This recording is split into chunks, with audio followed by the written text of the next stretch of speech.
इस मूवी का main character एक औरत मेलिना है जो कि बहुत ही ज्यादा खूबसूरत दिखाई गई है। मेलिना एक छोटे से टाउन में रहती थी और वो उस टाउन की सबसे खूबसूरत औरत थी। टाउन के सब लोग उसे चाहते थे और टाउन की औरतें उससे जेलस थी और उस जैसा बनना चाहती थी। टाउन का हर मर्द चाहता था कि वो उसकी हो जाए। उसी टाउन में एक लड़का रोनाटो भी रहता था जो कि मेलिना से एज में काफी छोटा था। एक दिन रोनाटो नई साइकिल लेता है और अपने दोस्तों को दिखाने जाता है तो उसके दोस्त कहते हैं कि सुना है यहाँ से मेलिना गुजरने वाली है और वो सब उसको देखना चाहते थे। इसीलिए वो सब एक जगह पर इकट्ठे हो जाते हैं और मेलिना जब गुजरती है तो वो उसे देखने लगते हैं। रोनाटो जब उसे देखता है तो उसे ही देखता रह जाता है और अपनी नजरें उस पर से नहीं हटा पाता। फिर जब वो गुजर जाती है तो एक कॉर्नर में आकर उसे फिर से देखने लगता है, यहाँ तक कि वो शहर के अंदर पहुँच जाती है और वो फिर भी उसका पीछा नहीं छोड़ता। मेलिना के फादर एक टीचर थे और उन्हें कानों से सुनाई नहीं देता था, यानी वो डेफ थे और ये सब बच्चे उनके स्टूडेंट्स थे। फिर हमें दिखाया जाता है कि ये सब लोग एक क्लासरूम में बैठे होते हैं और मेलिना के फादर के सामने मेलिना के बारे में तरह तरह की बातें करके उन्हें टीज कर रहे होते हैं। रेनाटो मेलिना के घर जाता है और एक हॉल करके उस पर स्पाई करने लगता है, यानी उसे देखने लगता है तो वो उदास लेटी होती है। यहाँ हमें पता चलता है कि मेलिना का हस्बैंड वॉर के दौरान आर्मी के साथ चला गया था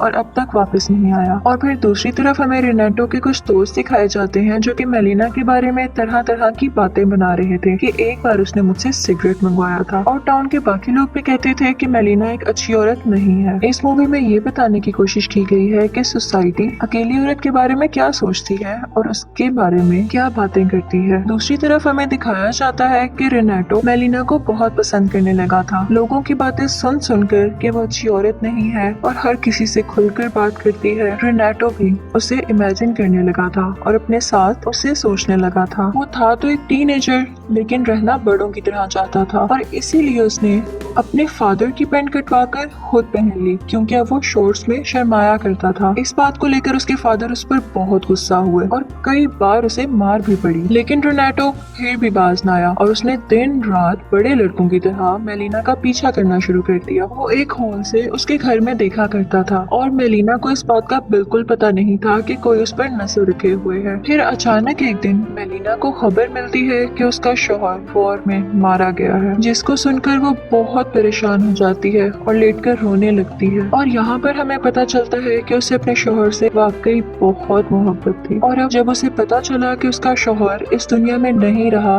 तो उसका इंतजार टूट चुका था और वो खुद भी। ये सोचते हुए कि अब मैं इस घर में रहकर क्या करूंगी, वो अपने फादर के घर शिफ्ट हो जाती है। एक दिन रोनाटो एक जगह पर काम कर रहा होता है कि वो सुनता है कि कुछ लोग मेलिना के बारे में बहुत बैड वर्ड्स यानी गलत लफ्ज इस्तेमाल कर रहे हैं। वो सोचता है कि मेलिना की सच्चाई तो सिर्फ मैं जानता हूँ और मुझे ही सबको बताना पड़ेगा कि वो बुरी औरत नहीं है और वाकई अपने शौहर से प्यार करती थी। रेनेटो फिर से उसे खिड़की से देखता है और इमेजिन करने लगता है कि जैसे वो उसके पास आ गया है। वो उसे कहता है कि परेशान मत होना, मैं तुम्हारे साथ हूँ, बस मुझे कुछ साल दो ताकि मैं बड़ा हो जाऊँ। और उसके बाद वो चर्च जाता है और गॉड से कहता है कि गॉड तुम मेलिना का ध्यान रखना और इसके बदले में मैं यहाँ पर रोज कैंडल जलाया करूंगा। फिर एक दिन मेलिना के फादर को एक लेटर मिलता है, उसमें ये लिखा था कि मेलिना का टाउन के हर आदमी के साथ अफेयर चल रहा है और तुम्हारी बेटी एक अच्छी औरत नहीं है। ये सुनते ही वो बहुत गुस्से में आ जाते हैं और मेलिना को अपनी बेटी मानने से इनकार करते हुए उसे वहाँ से जाने का कहते हैं। मेलिना एक बार फिर से काफी अकेली रह जाती है।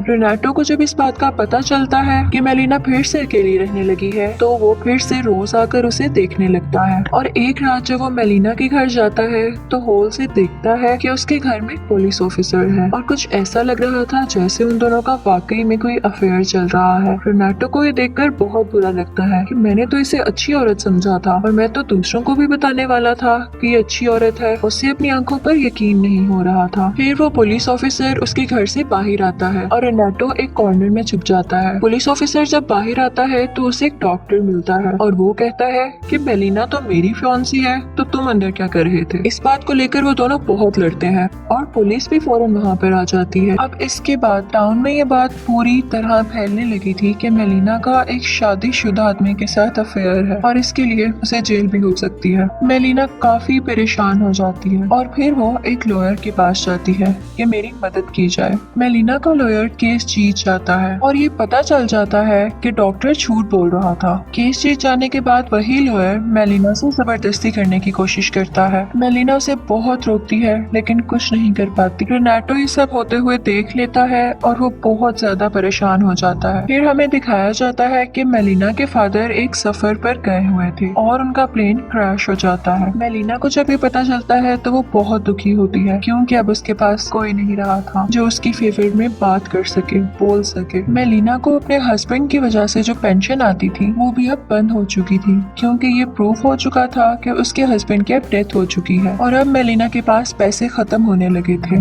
वो बहुत सोचती है लेकिन उसे कुछ समझ नहीं आता कि मैं क्या करूं। लेकिन कुछ देर बाद ही वो सीजर उठाती है और अपने बाल काटने लगती है और कहती है कि जब दुनिया मुझे वाकई बुरी औरत कहती है तो मैं क्यों ना बुरी औरत ही बन जाऊं। रेनाटो जब ये सब कुछ देखता है तो उसे बहुत बुरा लगता है और वो परेशान रहने लगता है। उसने खाना पीना भी छोड़ दिया था और जब उसके फादर को ये पता चलता है तो वो वही करते हैं जो वो चाहता था। फिर हम देखते हैं कि जैसे कि मेलिना अब एक बुरी औरत में बदल चुकी थी तो टाउन के सब आदमी उसके पास जाया करते थे और इसकी वजह से उन आदमियों की बीवियों को बहुत बुरा लगा। वो बहुत गुस्सा थी और फिर मेलिना के पास आती हैं और उसे बहुत मारकर टाउन से बाहर निकाल देती हैं। फिर हमें दिखाया जाता है कि मेलिना का शौहर वापस आ गया था। इनफैक्ट वो मरा ही नहीं था और किसी ने इसके बारे में गलत खबर फैला दी थी। वो अपने घर जाता है लेकिन देखता है कि मेलिना तो कहीं पर भी नहीं है और भी ढूंढने पर उसे मेलिना कहीं नजर नहीं आती और उनके घर में भी कोई और लोग रह रहे थे। वो सबसे पूछता है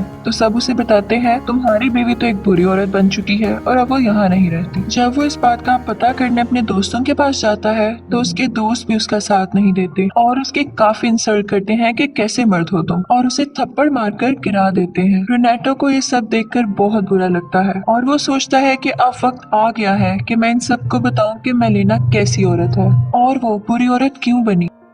तो रेनाटो उसे खत लिखता है कि मेलिना बिल्कुल भी बुरी औरत नहीं है बल्कि उसे बनाया गया है। गांव वालों ने उसके बारे में बहुत बुरी बुरी खबरें फैलाई जिसको सुनकर वो काफी परेशान रहा करती थी और सब कुछ बताता है जो उसके साथ हुआ और कैसे उसे यहाँ से निकाला गया। मेलिना के हस्बैंड को ये सब पढ़कर बहुत गुस्सा आता है और वो अपनी बीवी को लेने के लिए वापस जाता है और फिर हमें दिखाया जाता है कि वो अपनी बीवी के साथ चलता हुआ वापस उसी टाउन में आता है। अभी भी सब लोग उन दोनों की तरफ देख रहे थे लेकिन उनकी नजरों में अब कोई ताना या बुराई नहीं दिख रही थी क्योंकि अब उसका शौहर उसके साथ था। वो बात अगर करते तो मेलिना का शौहर न उन्हें छोड़ता। टाउन वाले उन सब की फिर से रिस्पेक्ट करने लगे थे, यानी मेलिना और उसके हस्बैंड की, और जो उनके फेवर में बोलता था। फिर हमें दिखाया जाता है कि रेनाटो मेलिना से आखिरी बार मिलता है। मेलिना के हाथ से कुछ चीजें नीचे गिर जाती हैं तो रेनाटो उसे उठा कर देता है। वो मेलिना से कहता है कि मैं दुआ करूंगा कि आपके आने वाली जिंदगी बहुत अच्छी गुजरे, और वो दोनों अपना अपना रास्ता ले लेते हैं। फिर एंड पर